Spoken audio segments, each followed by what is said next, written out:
ഇമാം മാലിക്, ഇമാം ഷാഫിഈ, ഇമാം അഹ്മദ് ഇബ്നു ഹംബൽ റളിയല്ലാഹു അൻഹും അതിന്റെ നേതൃരംഗത്തുണ്ടായിരുന്ന മഹാന്മാരാണ്.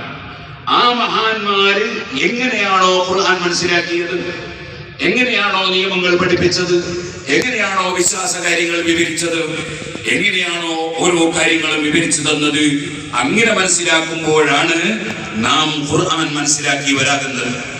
അതിന്റെ തെളിവായി ഇമാമിയങ്ങൾ ഉദ്ധരിച്ച ആയത്താണ് فاسألوا أهل الذكر إن كنتم لا تعلمون بالبينات والزبر.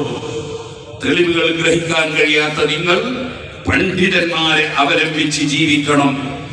ആ പണ്ഡിതന്മാരെന്ന് പറയുന്നത് നമ്മൾ സാധാരണയായി പറയുന്ന പണ്ഡിതന്മാരല്ല, മറിച്ച് സാങ്കേതികാർത്ഥത്തിൽ ആലിം, മുഫ്തി, മുജ്തഹിദ് എന്നൊക്കെ പറയുന്നത് അത് മുത്ലഖ് മുജ്തഹിദുകളായ, അഥവാ ഖുർആൻ ഹദീസിൽ നേരിട്ട് നിയമങ്ങൾ കണ്ടെത്താൻ കഴിയുന്നവരും സഹാബത്തും താബീഈകളും ഒക്കെ ജീവിച്ച കാലഘട്ടത്തിൽ ജീവിച്ച പണ്ഡിതന്മാർ പറഞ്ഞ നിയമങ്ങളും വിധികളും തീരുമാനങ്ങളും ഒക്കെ സമഗ്രമായി പഠിച്ചവരും അറബി ഭാഷയുടെ എല്ലാ ആഴത്തിലും ഇറങ്ങി അറബി ഭാഷ പഠിച്ചവരും ഏറ്റവും വലിയ ബുദ്ധിമാന്മാരുമായ മഹാന്മാരായ ഇമാമിയങ്ങളാണ്.